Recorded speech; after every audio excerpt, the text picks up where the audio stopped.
Assalamualaikum warahmatullahi wabarakatuh. Pertama-tama marilah kita panjatkan puja dan puji syukur kehadirat Allah Subhanahu wa Ta'ala yang telah melimpahkan rahmat serta hidayahnya sehingga kita dapat melaksanakan presentasi pada kali ini. Salawat serta salam semoga tetap tercurah kepada junjungan kita Nabi Agung Muhammad Sallallahu Alaihi Wasallam yang telah kita nantikan syafaatnya di yaumul akhir nanti.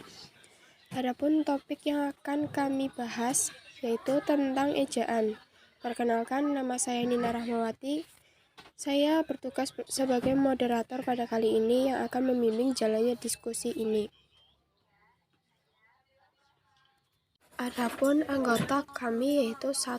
Ermi Nur Hasanah, NIM 2141103011131.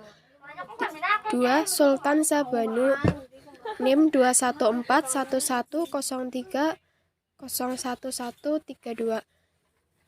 3. Muhammad Faiz Hibatullah, NIM 2141103011007. 4. AP Rizky Sri Kusuma Putri, NIM 2141103011133. 5. Nina Rahmawati, NIM 2141103011028. Kemudian untuk sesi tanya jawab kami batasi untuk 10 pertanyaan saja. Selanjutnya adalah penyampaian materi dari kelompok kami. Assalamualaikum warahmatullahi wabarakatuh. Perkenalkan, saya Sultan Sabanu, nomor induk mahasiswa 214110301132. Saya akan menjelaskan tentang pengertian serta fungsi dari ejaan. Ejaan merupakan aturan yang melambangkan bunyi bahasa menjadi bentuk huruf, kata, serta kalimat. Ejaan juga bisa diartikan sebagai kumpulan peraturan penulisan huruf, kata, serta penggunaan tanda baca. Fungsi-fungsi ejaan. Menurut Siti Mutmainah dalam buku Bahasa Indonesia untuk Perguruan Tinggi tahun 2019, ejaan harus diterapkan dalam penulisan bahasa. Ejaan memiliki sejumlah fungsi penting yaitu 1. Landasan pembakuan tata bahasa. Penggunaan ejaan dalam penulisan bahasa akan membuat tata bahasa yang digunakan semakin baku. 2. Landasan pembakuan kosakata serta istilah. Tidak hanya membuat tata bahasa semakin baku, ejaan juga membuat pemilihan kosakata dan istilah menjadi lebih baku. 3. Penyaring masuknya unsur bahasa lain ke bahasa Indonesia. Ejaan juga memiliki fungsi penting sebagai penyaring bahasa lain ke bahasa Indonesia, sehingga dalam penulisannya tidak akan menghilangkan makna aslinya. 4. Membantu pemahaman pembaca dalam mencerna informasi. Penggunaan ejaan akan membuat penulis bahasa lebih teratur. Hal ini membuat pembaca semakin mudah dalam memahami informasi yang disampaikan secara tertulis. Sekian, terima kasih. Nama saya Nina Rahmawati. Saya akan menjelaskan tentang sejarah ejaan bahasa Indonesia. Sejarah ejaan bahasa Indonesia diawali dengan ditetapkannya ejaan Van Ophuijsen. Setelahnya ada beberapa pembaruan ejaan yang diubah oleh pemerintah, mulai dari ejaan Republik atau ejaan Suwandi, ejaan pembaharuan, ejaan Malindo, ejaan baru atau Lembaga Bahasa dan Kasusastraan atau LPK, ejaan yang disempurnakan atau EYD, hingga ejaan Bahasa Indonesia atau EBI. Berikut perkembangan ejaan bahasa Indonesia. 1. Ejaan Van Ophuijsen tahun 1901 sampai 1947. Sejarah ejaan bahasa Indonesia diawali dengan ditetapkannya ejaan Van Ophuijsen pada 1901. Ejaan ini menggunakan huruf Latin dan sistem ejaan bahasa Belanda yang diciptakan oleh Charles A. Van Ophuijsen. Ejaan Van Ophuijsen berlaku sampai dengan tahun 1947. 2. Ejaan Republik atau ejaan Suwandi tahun 1947 sampai 1956. Ejaan Republik berlaku sejak tanggal 17 Maret 1947. Pemerintah berkeinginan untuk menyempurnakan ejaan von Ophuijsen. Adapun hal tersebut dibicarakan dalam Kongres Bahasa Indonesia I pada tahun 1938 di Solo. Kongres Bahasa Indonesia I menghasilkan ketentuan ejaan yang baru yang disebut Ejaan Republik atau Ejaan Suwandi. 3. Ejaan Pembaharuan tahun 1956 sampai 1961. Kongres Bahasa Indonesia II digelar pada tahun 1954 di Medan. Kongres ini digagas oleh Menteri Muhammad Yamin. Dalam Kongres Bahasa Indonesia II ini, peserta Kongres membicarakan tentang perubahan sistem ejaan untuk menyempurnakan ejaan Suwandi. 4. Ejaan Melindo tahun 1961 sampai 1967. Ejaan ini dikenal pada akhir 1959 dalam Perjanjian Persahabatan Indonesia dengan Malaysia. Pembaruan ini dilakukan karena adanya beberapa kosakata yang menyulitkan penulisannya. Akan tetapi, rencana peresmian ejaan bersama tersebut gagal karena adanya konfrontasi Indonesia dengan Malaysia pada 1962. Kelima, Ejaan Baru atau Lembaga Bahasa dan Kesusastraan atau LPK tahun 1967 sampai 1972. Pada 1967, Lembaga Bahasa dan Kesusastraan yang sekarang bernama Badan Pengembangan dan Pembinaan Bahasa mengeluarkan ejaan baru. Pembaharuan ejaan ini merupakan kelanjutan dari ejaan Melindo yang gagal diresmikan pada saat itu. 6. Ejaan Bahasa Indonesia yang disempurnakan atau EYD tahun 1972 sampai 2015. Ejaan Bahasa Indonesia yang disempurnakan berlaku sejak 23 Mei 1972 hingga 2015 pada masa Menteri Masuri Saleh. Ejaan ini menggantikan ejaan Suwandi yang berlaku sebelumnya. Ejaan Bahasa Indonesia yang disempurnakan ini mengalami 2 kali perbaikan, yaitu pada 1987 dan 2009. 7. Ejaan Bahasa Indonesia tahun 2015 sampai sekarang. Pemerintah terus mengupayakan pembenahan terhadap ejaan bahasa Indonesia melalui Badan Pengembangan dan Pembinaan Bahasa Indonesia. Pasalnya, pemerintah meyakini bahwa ejaan merupakan salah satu aspek penting dalam pemakaian bahasa Indonesia yang benar.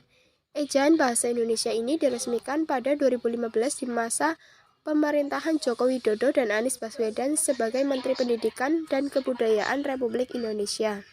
Sekian, terima kasih. Nama Ermi Nurhasanah, nomor induk mahasiswa 2141103011131. Di sini saya akan menjelaskan tentang peraturan penggunaan huruf. Berikut peraturan penggunaan huruf. Yang pertama, pemakaian huruf atau penggunaan huruf dalam alfabet Latin adalah 26 buah, sedangkan jumlah fonem dalam bahasa Indonesia adalah 28 buah. Alfabet sendiri mempunyai 2 jenis huruf, yakni huruf konsonan dan huruf vokal.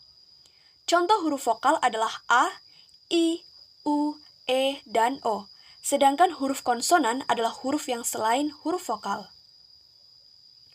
PUEBI 2015 menambahkan diftong E. Pedoman ejaan sebelumnya hanya mencantumkan 3 diftong, yaitu I, Au, dan Oi. Yang kedua, pemakaian huruf kapital. Huruf kapital adalah huruf yang ditulis dengan menggunakan huruf besar.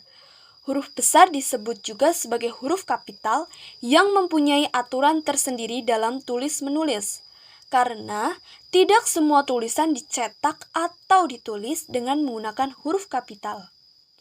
Pemakaian huruf kapital disesuaikan dengan aturannya. Huruf kapital memiliki beberapa fungsi, diantaranya sebagai berikut. 1.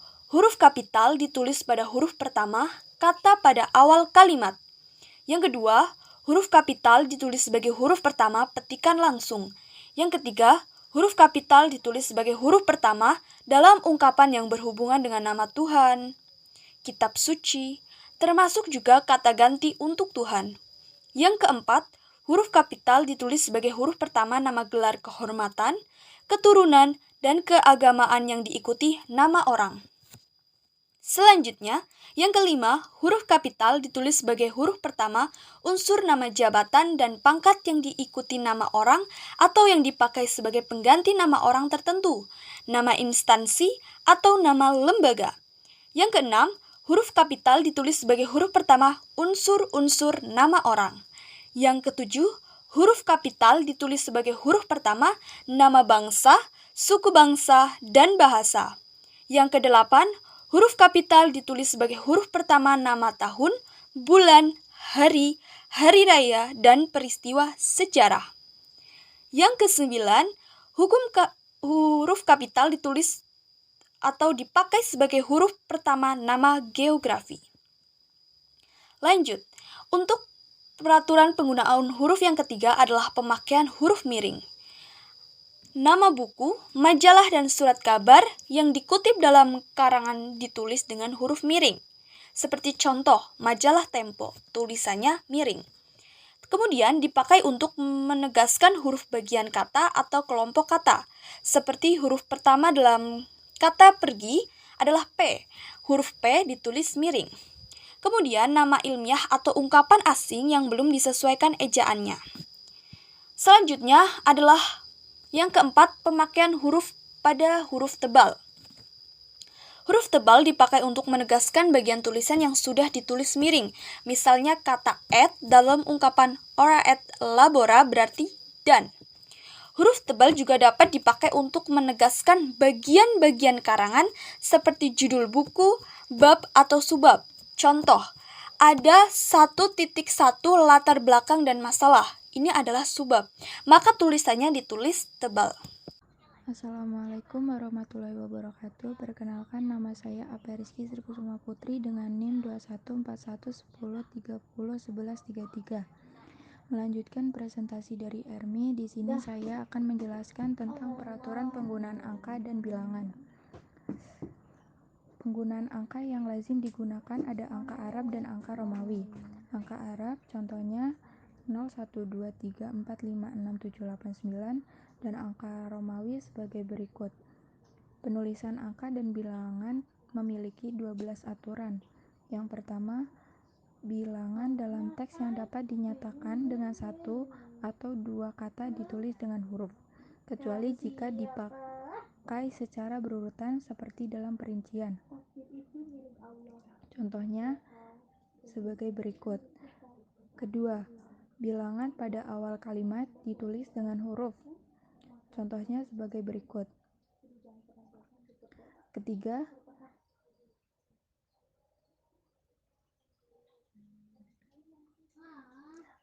angka yang menunjukkan bilangan besar dapat ditulis sebagian dengan huruf supaya lebih mudah dibaca. Contohnya sebagai berikut. Keempat, angka dipakai untuk menyatakan A, ukuran, panjang, berat, luas, isi, dan waktu, dan B, nilai uang. Untuk menyatakan ukuran, contohnya 0,5 cm, 5 kg, dan sebagainya. Untuk nilai uang, contohnya 5.000, 5 juta, dan sebagainya. Kelima, angka dipakai untuk menomori alamat seperti jalan, rumah, apartemen, dan atau kamar. Contohnya sebagai berikut. 6. Angka dipakai untuk menomori bagian karangan atau ayat kitab suci. Contohnya sebagai berikut. 7. Penulisan bilangan dengan huruf dilakukan sebagai berikut. Yang pertama, bilangan utuh. Yang kedua, bilangan pecahan. Dan ke-8, penulisan bilangan tingkat dapat dilakukan dengan cara berikut. Ke-9, penulisan angka yang mendapatkan akhiran dilakukan dengan cara berikut. Ke-10, penulisan bilangan dengan angka dan huruf sekaligus dilakukan dalam peraturan perundang-undangan, akta, dan kwitansi. 11. Penulisan bilangan yang dilambangkan dengan angka dan diikuti huruf dilakukan sebagai berikut. Ke-12. Bilangan yang digunakan sebagai unsur nama geografis ditulis dengan huruf. Demikian presentasi dari saya, terima kasih. Assalamualaikum warahmatullahi wabarakatuh. Perkenalkan, nama saya Muhammad Faizi Batullah. NIM saya 21411301007. Di sini saya akan menjelaskan tentang pengertian tanda baca. Tanda baca adalah simbol yang enggak ada hubungannya sama suara, kata, atau frasa dalam satu bahasa. Tanda baca itu sendiri berperan menunjukkan sebuah struktur tulisan, intonasi, dan jeda pada saat pembacaan. Tanda baca dibagi menjadi 15, yaitu tanda titik, tanda koma, titik koma, tanda titik dua, tanda hubung, tanda pisah, tanda tanya, tanda seru, tanda elipsis, tanda petik tunggal, tanda kurung siku, tanda garis miring, tanda penyingkat atau apostrof. Penggunaan tanda baca titik yaitu berletak pada penanda akhir kalimat. Contohnya, ayah baru saja berangkat ke Yogyakarta. Di akhir kalimat itu diberikan titik. Dan yang kedua, tanda di penulisan bagan atau ikhtisar atau daftar. Yang ketiga, pemisah angka pada penanda waktu, jam, menit, dan detik. Contohnya, pukul 06.05. Dan keempat, menunjukkan jangka waktu. Kelima, memperjelas jumlah. Yang keenam, peran dalam penulisan referensi. Contohnya, di akhir buku dicantumkan dengan penulis seperti Agung, Muhammad 2007. Yang ketujuh, tidak digunakan pada akhir judul. Yang ke-8, tidak digunakan pada kepala surat. Kemudian penggunaan tanda baca koma yaitu diletakkan di tengah kalimat. Kemudian perbandingan kalimat dan memisahkan anak kalimat dengan induk kalimat. Yang keempat, pemisah partikel. Kelima, kata penghubung antar kalimat. Keenam, identitas yang ditulis berurutan. Ketujuh, memisahkan petikan langsung. Yang kedelapan, catatan kaki. 9, penulisan daftar pusaka. 11, penulisan gelar. 12, kalimat bertingkat. 13, menghindari salah baca. 14, tidak menggunakan untuk pemisahan petikan langsung. Kemudian tanda titik koma.